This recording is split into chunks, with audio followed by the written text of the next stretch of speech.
அருமை தமிழர்களே, சிவகுமாரின் அன்பான வணக்கங்கள். மாவீரன் நெப்போலியன் அப்படின்னு கேள்விப்பட்டிருப்பீங்க. சரித்திர புத்தகத்தில் நம்ம படிச்சிருக்கிறோம். அவர் தன்னுடைய படை வீரர்களுக்கு ஆணையிடுறப்போ மட்டும் குதிரை மேலே உட்காந்துக்கிட்டு தான் ஆணையிடுவாராம். அது என்ன அந்த நேரத்தில் மட்டும் குதிரை மேலே உட்காந்துக்கிட்டு ஆணையிடுறது அப்படின்னா, அதுக்கு ஒரு காரணம் சொல்கிறாங்க. அவர் கொஞ்சம் உயரம் குள்ளம். அந்த குள்ள உயரத்தை அப்படி மறைச்சிட்டு இன்னும் நான் மற்றவர்களை விட ஒரு அதிகாரபூர்வமாக அதை காட்ட வேண்டும்ன்றதுக்காகத்தான் ஆணையிடுகிற சமயங்களிலே அந்த குதிரையின் பேரில் அமர்ந்து சொல்கிறார் அப்படின்னு விளக்கம் சொல்கிறார். ரூஸ்வெல்ட்னு அமெரிக்க ஜனாதிபதி உங்களுக்கு தெரியுங்களா? 2 தடவை அமெரிக்காவுக்கு குடியரசுத் தலைவர் ஆயிருக்கிறார். 2 தடவை ஆனாருங்கிறதுலாம் ஒரு பெரிய விஷயமா அப்படின்னா இல்லை. அவருக்கு அப்போ இந்த இளம்பிள்ளை வாதம் அப்படின்னு ஒரு கடுமையான பிள்ளைகளை தாக்கக்கூடிய ஒரு நோய் ஒன்று அதை இப்போ நம்ம இந்தியாவிலிருந்து முழுக்க ஒழிச்சிட்டோம். அந்த நோயால் அவர் பாதிக்கப்பட்டிருப்பார் 2 முறை. அதனால் கால் தாங்கித்தான் வருவார். கால் தாங்கினாலும் கூட அவர் அமெரிக்காவையே அந்த பதவியை தாங்கி இருக்கிறார். தாமஸ் ஆல்வா எடிசன் பெரிய அறிவியல் மேதை, உங்களுக்கு தெரியும். அவருடைய ஆராய்ச்சி கூடம் ஒரு தடவை தீ விபத்து. அந்த தீ விபத்தில் அப்படியே மொத்தமாக எரிஞ்சு போய், ஆராய்ச்சி கூடனா எவ்வளவோ உபகரணங்கள்லாம் இருக்கும் இல்லைங்களா? அந்த உபகரணங்கள், கருவிகள், அது மட்டும் இல்லை, அவர் எழுதி வச்சுருந்த அந்த சயின்டிஃபிக் ஃபைண்டிங்ஸ், அந்த குறிப்புகளாமும் எரிஞ்சு போச்சு. அவர் ஒன்றும் கவலையே படலைங்க. நான் இன்னும் புதிதாக செய்வதற்கு இயற்கை எனக்கு ஒரு நல்ல வாய்ப்பை கொடுத்திருக்கிறது, எனவே மறுபடியும் நான் செய்கிறேன் அப்படின்னு ஒரு உத்வேகத்தோடு புறப்படுகிறார். இதெல்லாம் நான் வரிசையாக சொல்கிறதுக்கு என்ன காரணம் அப்படின்னா, வாழ்க்கையில் எதிர்பாராமல் சில சறுக்கல்கள், சில தடுமாற்றங்கள், சில இழப்புகள் வரும். அப்படி வந்தது தான் நீங்கள் வெற்றியின் பக்கத்தில் இருக்கிறீர்கள் அப்படின்றதுக்கான சரியான அடையாளம் அப்படின்றாங்க.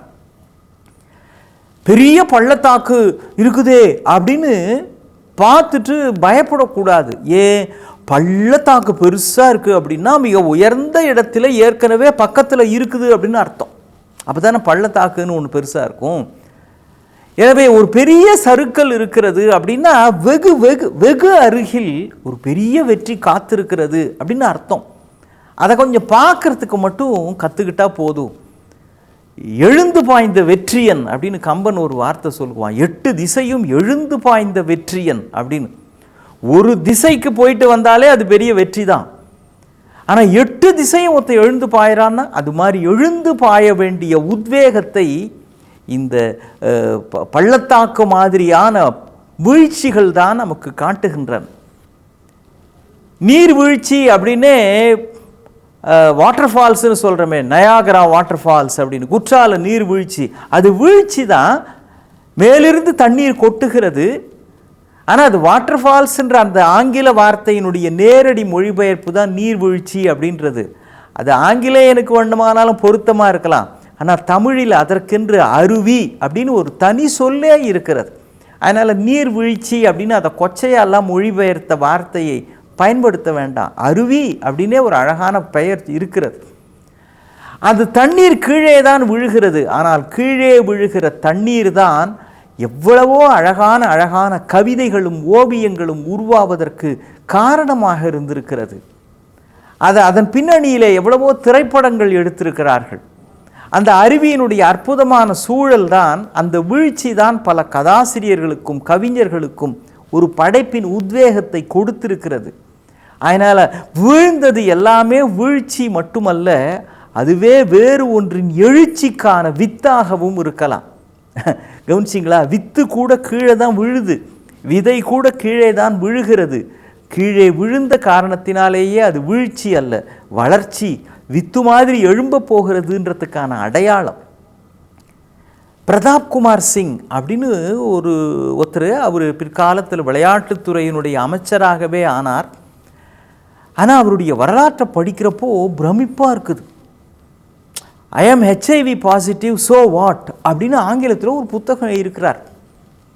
இந்த ஆணழகன் போட்டி நம்ம மணிப்பூர் மாநிலத்தில் நடக்குது. ஆணழகன்னா நீங்கள் பார்த்துருப்பீங்க. அப்படி வரிசையாக எல்லாரும் உடம்பு கட்டுமுறுக்கான எக்கு மாதிரி, இரும்பு மாதிரியான உரமேறிய நரம்புகளோடு இருக்கிற, தசைகளோடு இருக்கிற ஆண்கள் அப்படி வரிசையாக வருவாங்க.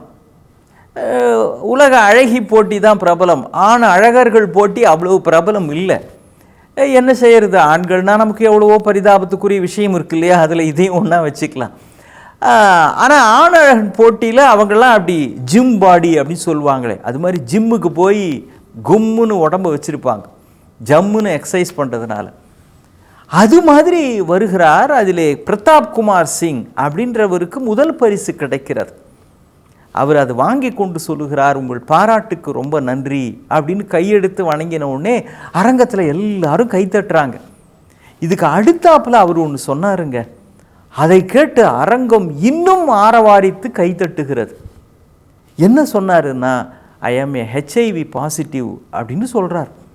இந்த எய்ட்ஸ் ஆட்கொள்ளி நோய் அப்படின்லாம் ஒரு காலத்தில் ரொம்ப பயந்துக்கிட்டு இருந்தாங்களே, இன்றைக்கி அதுக்கு எவ்வளவோ அந்த துறையிலேயும் வளர்ச்சி எல்லாம் வந்து மருத்துவம் முன்னேறி இருக்கிறது.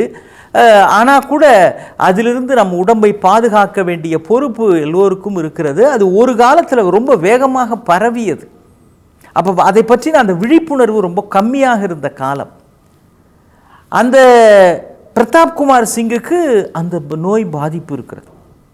ஆனால் பாருங்கள், அப்படி இருந்தும் கூட அச்சோ அவ்வளவுதானா என்னுடைய வாழ்க்கையை முடிஞ்சு போச்சா அப்படிலாம் இல்லை. அவர் ஆணழகனாக தேர்ச்சி பெற்றிருக்கிறார்னா எந்த அளவுக்கு அதில் முயற்சியும் முனைப்பும் உத்வேகமும் உள்ளார்ந்த தகுதிப்பாடும் அவருக்குள்ளே இருக்க வேண்டும். அந்த அந்த வரலாறு படிக்க ரொம்ப மகிழ்ச்சியாகவும் இருக்குது, நெகிழ்ச்சியாகவும் இருக்குது. எந்த நிலையில் இருந்தும் ஒருவர் மேல் எழும்பலாம் அப்படின்றத அது காட்டுது. ஏதோ அந்த காலத்தில் அதை அந்த போதை ஊசி பருவ அந்த மாதிரியான பழக்கங்கள் இளைஞர்கள் மத்தியில் அதிகமாக இருக்கும் சில மாநிலங்களில், அந்த மாதிரியான பகுதிகளில். அது வேறு ஏதோ உனக்கு ஊசி போடுறப்போ ஊசி மூலமாக இவருக்குள்ளே அது போய் அது வந்து விட்டது. மருத்துவமனையில் கூட அவரை பக்கத்தில் வந்து மருந்து கொடுக்கறதுக்கே அந்த நர்சஸ்லாம் பயப்படுறாங்க. சிரிஞ்சியும் மெடிசினையும் பக்கத்தில் வச்சுட்டு போயிடுவாங்களாம். இவரே அந்த மருந்தை எடுத்து போட்டுக்கு வரான். பக்கத்தில் வந்து தொட்டால் கூட எங்கே தொட்டிக்குமோ அப்படின்னு பயந்த காலம். ஆனால் இனிமேல் உங்களை இங்கே வச்சு பார்த்துக்க முடியாதுங்க, வீட்லேயே நீங்கள் இருந்து பார்த்துக்குங்க, தேவையான மருந்துகளை அனுப்புகிறோம் அப்படின்னு சொல்லி அனுப்பிச்சிட்டாங்க. அப்போ இவரை பார்க்குறதுக்காக இவருடைய சகோதரி வீட்டுக்கு வந்து ஒரு நாள் மனோரஞ்சித செடி, அது இவர் படுத்திருக்கிற அந்த அறையில் அப்படி வச்சுட்டு போகிறாங்க. இது இங்கேயே இருக்கட்டும், டெய்லி அதுக்கு கொஞ்சம் தண்ணி விட்டால் பூ பூக்கும், எனக்கு அந்த பூ ரொம்ப ரொம்ப பிடிக்கும், பார்க்க அழகாக இருக்கும், நீயும் பார்த்துக்க அப்படின்றாங்க. ஒரு வாரத்தில் அதிலே ஒரு மலர் ஒன்று மலர்கிறது. இப்போ பாருங்கள், அது மலர் அல்ல, இவருக்குள் அந்த மலர் ஒரு புதிய வாசலை இவருக்குள் மலர வைத்திருக்கிறது. இந்த பூ ஒரு நாளில் உதிர போகிறது, ஒரே நாளில் வாடி விழுந்துரும். ஆனால் கூட இது எவ்வளோ மலர்ச்சியாக இருக்கிறது. நமக்கு எவ்வளவோ நாட்கள் இன்னும் மிச்சம் இருந்தாலும் நாம் ஏன் இதையே நினச்சி கவலைப்படணும் அப்படின்னு துள்ளி எழுந்திருக்கிறார் அந்த பிரதாப் குமார் சிங். அந்த நிலையில் கூட அவருக்கு ஏற்கனவே இந்த ஜிம் ஒர்க் அவுட் பண்ணுறதுலாம் கொஞ்சம் ஆர்வம் இருந்திருக்கிறார், அதில் மாஸ்டராக இருந்திருக்கிறார். மறுபடி ஜிம்னாஸ்டிக்ஸுக்கு போய் விடாமல் அதற்காக இவர் பயிற்சி செய்ய செய்ய பசி அதிகமாக எடுக்க, அதற்கான புரோட்டீன் மாதிரியான உணவுகள் அதிகமாக சாப்பிட, உடம்பு தேவையான அளவுக்கு வலு வந்தவுடன் ஆணழகன் போட்டியிலே கலந்து கொள்ள, பிறகு அந்த ஊரிலே அவர் சிறந்த ஆணழகனாக வெற்றி பெறுகிறார். மணிப்பூர் மாநிலத்தில் முதலாவதாக வெற்றி பெறுகிறார். அதன் பிறகு அகில இந்திய போட்டிகளிலே கலந்து கொண்டு வெற்றி பெறுகிறார். உலக அளவில் நடக்கிற போட்டி பேங்காக்கில் நடக்கிறது. உலக ஆணழகனாக தேர்ச்சி பெறுகிறார். பிறகு இந்திய விளையாட்டுத்துறையினுடைய அமைச்சர் என்கிற அளவிலேயே அவரை அரசு அங்கீகரிக்கிறது. அவர் எழுதுகிறார், I'm a HIV positive, so what என்று. அதனால் என்ன என்று எந்த சறுக்கலும் எந்த பள்ளத்தாக்கும் வந்தாலும் ஸோ வாட் என்கின்ற மனோபாவம் மீண்டும் துள்ளி எழுந்து சாதனைகளை அள்ளிக்கொண்டு வருகின்ற அளவிற்கு உங்களுக்குள் இருக்கிற ஆற்றலை வெளிக்கொணர்ந்து வரும். ஸோ வாட் என்கிற அந்த மனோபாவம் தான் மகத்தான மருத்துவம். மறந்து விடாதீர்கள். மீண்டும் சந்திப்போம். வணக்கம்.